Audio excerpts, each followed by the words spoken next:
Hello and welcome to the last part of this tutorial series dedicated to Pulse Grinder, this melodic techno beat that constitutes by three power patches for Vital.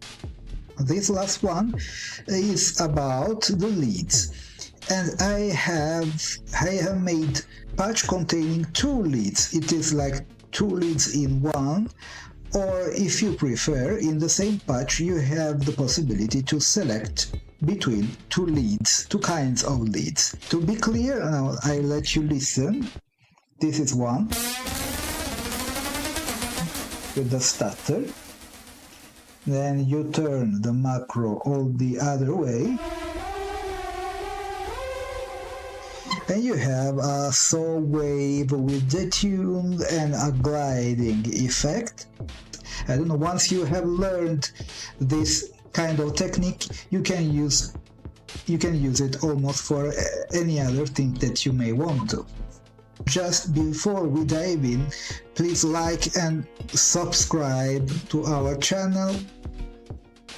So, let's have a little demonstration. I have the other two instances of the Pulse Grinder power patch. So I have the Pulse Grinder low end and I have the Holy Swing, the high end with all the snares and hi-hats. Here we go.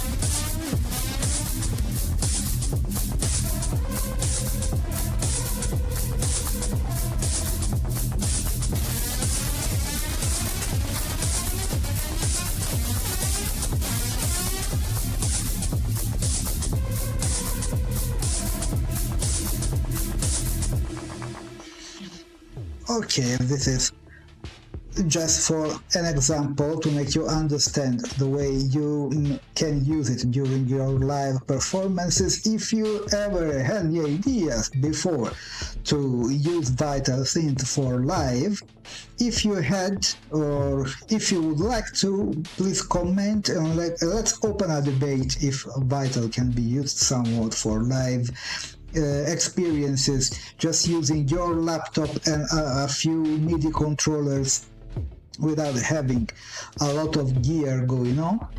So, as far as you understood, the second oscillator is pretty plain.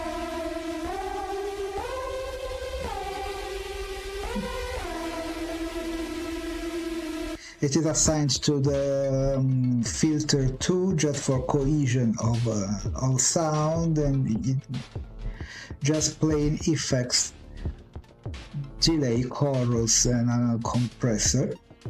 The most interesting thing is the oscillator 1, which has the stutter effect, which actually it is not an effect, but it is a usage of LFOs. And what also is interesting, and we will going to see it very soon, it's how you can switch smoothly between the two, just the use of one knob, so using one macro to select between the two. And this will help you also. Once you learn this technique, you can apply it to other sounds other patches that you can make by yourself. Oscillator 1. Let's select it.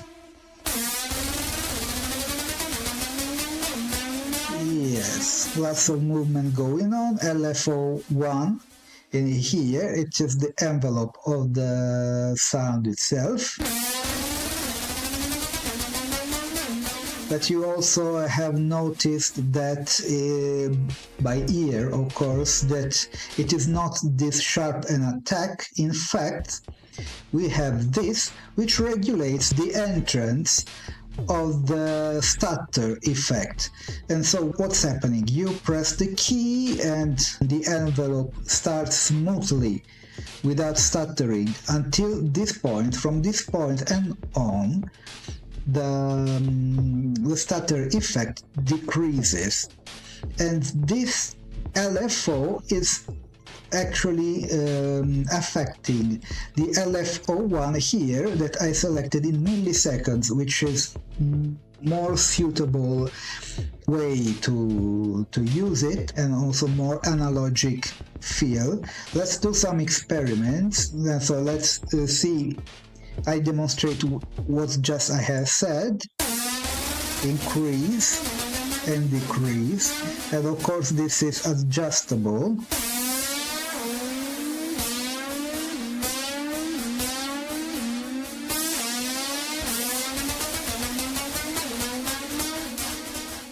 If you wanted more extreme,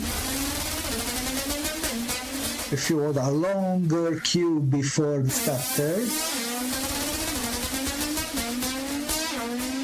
you can also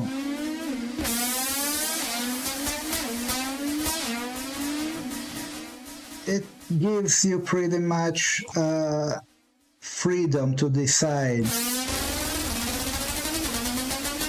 how you would like to deal with it. Also it has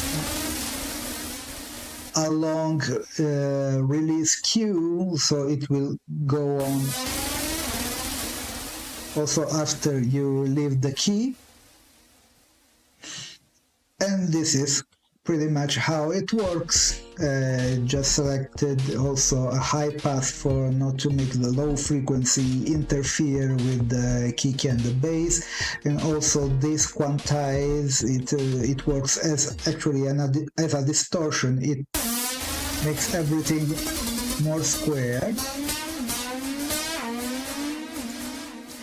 And yes, it also cuts some other lower frequencies, so the medium frequencies come out more effectively through the mix. Now, how do we switch between the two? As I told you, the macro 1 is responsible for that.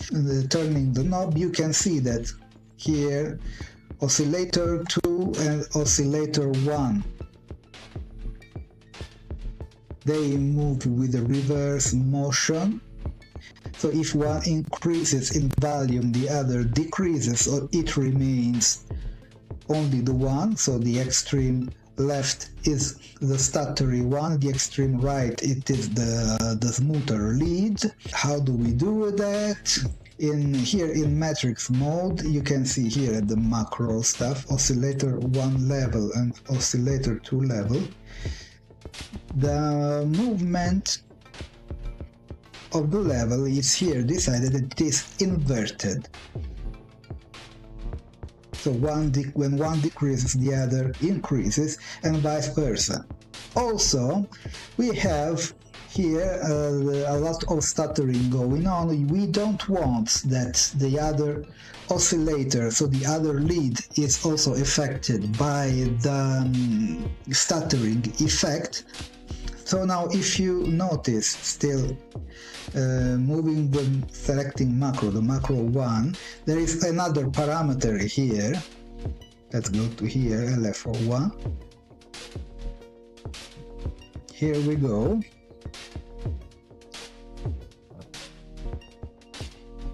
Delay here.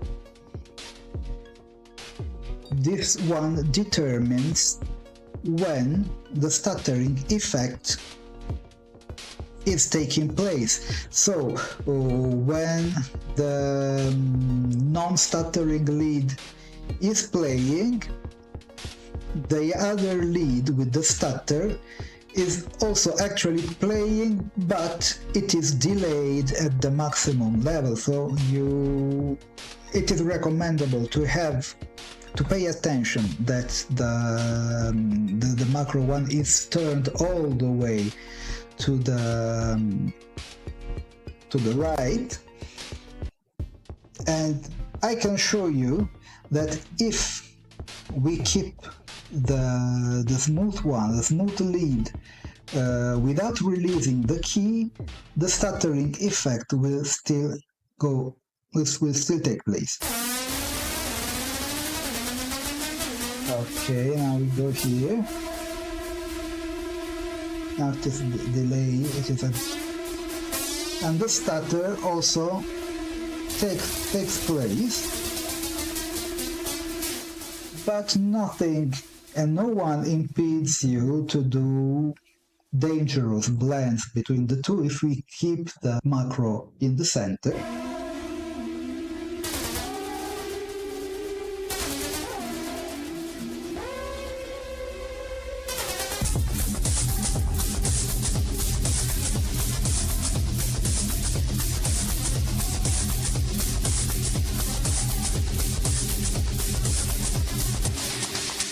It is almost like you don't need to make the call and response by yourself anymore. You can adjust the ratio between the two by yourself and see what happens. This is why I call them the power patches. They empower you to many creative solutions that you can implement by yourself once you have the solid infrastructure implemented for you already. And so this is how this one works. I hope you liked it. I hope you are going to use it. If you like, you can grab it at Gumroad in my profile rikiabi.gumroad.com. Also, the link is in the descriptions. I will also leave you here somewhere. If you would like to support my activity, you can grab this patch for a few bucks or the whole bundle if you like, and so you can go and perform live with Vital Synth if you have ever thought before. So let me know in the comments, firstly, if you are going to make the patch. 2, if you have ever thought to use Vital Synth for a live performance. Let's go 3, if you have requests on some other kind of power patches or something you would like to play live upon. Like and subscribe this channel, and see you to the next tutorial.